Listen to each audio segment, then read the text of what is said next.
देश भर में संभावित युद्ध की स्थिति को ध्यान में रखते हुए रक्षा विभाग के निर्देश पर आज शाम 7 बजे से 7:10 तक ब्लैकआउट का मॉक ड्रिल किया जाएगा। इस दौरान कटिहार शहर में पूरी तरह से बिजली बंद रहेगी। डीएम मनीष कुमार मीणा और एसपी वैभव शर्मा ने बताया कि शाम 7 बजे सायरन बजते ही ब्लैकआउट शुरू हो जाएगा। पूरे शहरी क्षेत्र की बिजली 10 मिनट के लिए काट दी जाएगी। सड़क और रेलवे जैसी सार्वजनिक सेवाओं पर भी इसका असर रहेगा।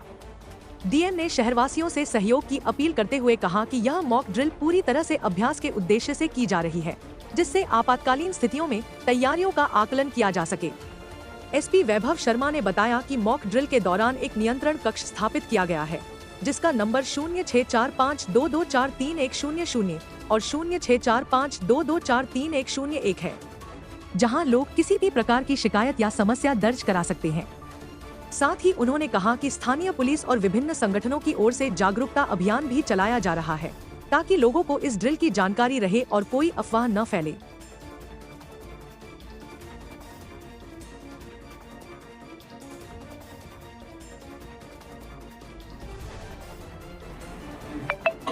उन्नीस सौ 65 के भारत पाक युद्ध के समय भी नागरिक सुरक्षा के संशोधन की सहभागिता रही, तो राष्ट्र का उत्पादन में निरंतरता बनी रहे।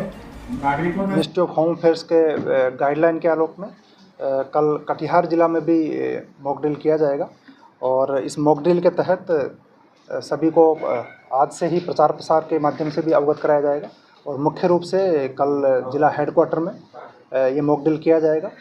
मॉक ड्रिल के तहत जितने भी वाइटल इंस्टॉलेशंस हैं उसके साथ साथ सभी नागरिकों से भी सहयोग अपेक्षित है और जैसा कि आप सभी अवगत हैं कि अभी जिस प्रकार का कंट्री में सिचुएशन है उसमें सभी नागरिकों के सहयोग की अपेक्षा है और उस सहयोग के लिए ही ये मॉक ड्रिल का कार्य किया जा रहा है।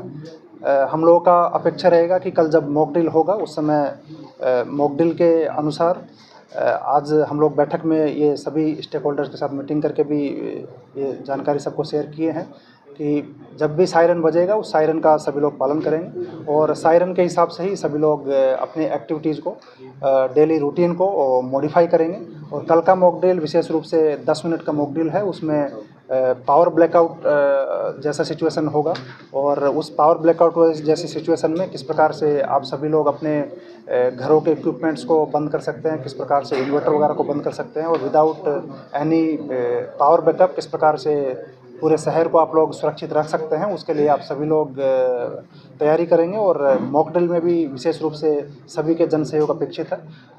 हम लोग अपेक्षा करते हैं कि सभी नागरिक राष्ट्र सुरक्षा के लिए अपना योगदान देंगे। यहाँ पर सभी प्रकार के गवर्नमेंट ऑर्गेनाइजेशन से भी आज मीटिंग किया गया है, बीएसएनएल से, अन्य सभी प्रकार के ऑर्गेनाइजेशन से मीटिंग किया गया है। सरकारी ऑर्गेनाइजेशंस तो पूरी तरह से तैयार है, लेकिन जब तक जन सहयोग हम लोगों को नहीं मिलता है किसी प्रकार के आपदा की सिचुएशन में या इमरजेंसी सिचुएशन में, तो इस प्रकार के मिशन में सफलता में थोड़ी कमियाँ रहती हैं। तो इसलिए सभी को आपके माध्यम से भी हम लोग अपील करना चाहेंगे कि कल जो मॉक ड्रिल होगा उसमें सभी अपना सहयोग करें और राष्ट्र की सुरक्षा को सर्वोपरि मानते हुए सभी लोग राष्ट्र की सुरक्षा में अपने घरों में रहकर जो सहयोग दे सकते हैं वो मॉक ड्रिल में जरूर करें।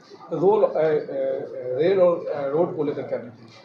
जैसा कि आप अवगत हैं कि कटिहार का ज्योग्राफिकल लोकेशन बहुत सेंसिटिव है और ज्योग्राफिकल लोकेशन के सेंसिटिव की वजह से कटिहार में रेलवे के वाइटल इंस्टॉलेशंस की सुरक्षा के दृष्टिकोण से सभी प्रकार के एहतियात कदम रेलवे अथॉरिटीज़ के द्वारा भी उठाए जाएंगे और इसी प्रकार से रोड की सुरक्षा के लिए भी सभी प्रकार के एहतियात कदम सभी प्रकार के प्रशासनिक पदाधिकारी द्वारा उठाए जाएंगे।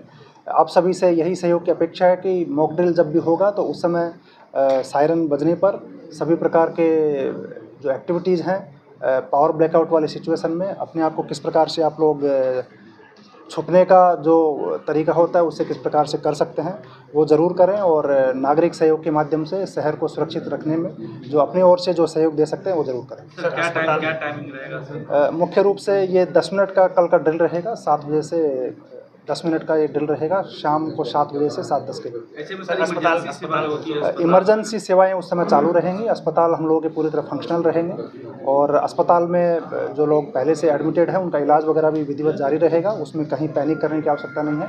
आप सभी से ये भी अपील करना चाहिए कि ये सिचुएशन केवल मॉक ड्रिल है। रियल लाइफ सिचुएशन फ्यूचर में किसी भी प्रकार का हो सकता है, उसकी तैयारी के लिए मॉक ड्रिल किया जाता है। जैसे भूकंप से बचाव के लिए हम लोग भूकंप का मॉक ड्रिल करते हैं कि अगर भूकंप आए तो किस प्रकार से आप अपने आप को सुरक्षित रख सकते हैं और एक बिल्डिंग से बाहर निकाल सकते हैं, उसके लिए मॉक ड्रिल करते हैं। उसी प्रकार से वार लाइक सिचुएशन अगर होता है तो किस प्रकार से आप अपने आप को, अपने शहर को और अपने कंट्री को सुरक्षित रखने के लिए वॉलंटरली अपना योगदान दे सकते हैं, उसके लिए मॉक ड्रिल है। इसलिए कोई भी पैनिक नहीं करें और सभी लोग स्वेच्छा से इस एक्टिविटी में सहयोग करें। सरकार के निर्देशानुसार नागरिक सुरक्षा के अंतर्गत मॉक ड्रिल का कल पहला फेज़ होने वाला है। ये कल 7 बजे से लेकर 7:10 के बीच में कंडक्ट किया जाएगा। इसमें ये ज़ूम किया जाता है कि अगर in case of air strike अगर विपक्षी का एयरप्लेन आपके ऊपर से गुजरता है तो उसको मालूम नहीं पड़ना चाहिए कि नीचे लोग रह रहे हैं। तो इसके दृष्टिकोण से सभी से हम लोगों की अपील रहेगी कि सभी लोग अपनी स्वेच्छा से अपने घरों की लाइट्स वगैरह बंद कर लें। जो लोग रोड पे हैं, जिन गाड़ियों पे हैं, अपनी गाड़ियों की लाइट्स बंद कर लें ताकि ऊपर से किसी को ये मालूम पड़ पाए कि यहाँ पर एक शहर बसा हुआ है, लोग यहाँ रह रहे हैं। इसको लेकर जो भी वाइटल इंस्टॉलेशंस हैं उनके साथ भी मीटिंग किया गया है और 7 बजे से 7:10 के बीच में जब सायरन बजेगा तो सायरन के पहले बजने के बाद जितने भी घर रहेंगे, मार्केट्स रहेंगे, उन सब की लाइट्स बंद हो जाएंगी और सिविल डिफेंस के सहयोग से हम इसको इन्फोर्स कराने का प्रयास करेंगे। पब्लिक से हमारी अपील है कि इसमें हम लोगों के साथ स्वयं अपनी इच्छा से इसमें सहयोग करें। आप लोगों के यहाँ अगर इन्वर्टर वगैरह हैं तो उसको भी टाइमली पहले ही बंद कर लें। अगर जेनसेट है तो उसका प्रयोग भी इस ड्यूरेशन में ना करें। साथ ही साथ जब दूसरा सायरन 7:10 पे बजेगा तो उसके बाद मॉक ड्रिल का समापन होगा। उसके बाद आप लोग अपनी जो भी आप लोग कार्य कर रहे हैं उसको आप फिर से सुचारू रूप से कर पाएंगे। इस पूरे ड्यूरेशन में जो भी इमरजेंसी सर्विसेज हैं वो कंटिन्यू रहेंगी और कोई बाधित नहीं होगी। इसके लिए हम लोग पुलिस कंट्रोल रूम जो हम लोगों का है इसको ये ऑपरेशनलाइज रहेगा और जिला प्रशासन के लिए सिंगल पॉइंट ऑफ कांटेक्ट रहेगा। इसका जो नंबर है वो है 243-100 और 243-101। तो किसी भी तरह की अगर इमरजेंसी होगी तो 112 के अलावा इस नंबर को आप डायल कर सकते हैं, अपनी समस्या बता सकते हैं। ये जो कंडीशन अभी देश में है इसको देखकर बहुत ज़रूरी है कि हम लोग अपनी नागरिक सुरक्षा की जो ड्रिल्स हैं उसको समझें, उसको आत्मसात करें और सायरन बजने के बाद उसमें हम लोग एक्ट करें। तो हम लोगों की फिर से अपील रहेगी कि इसमें स्वेच्छा से अपना योगदान दें, जो कि राष्ट्र सुरक्षा के लिए, देश की सुरक्षा के लिए बहुत आवश्यक है।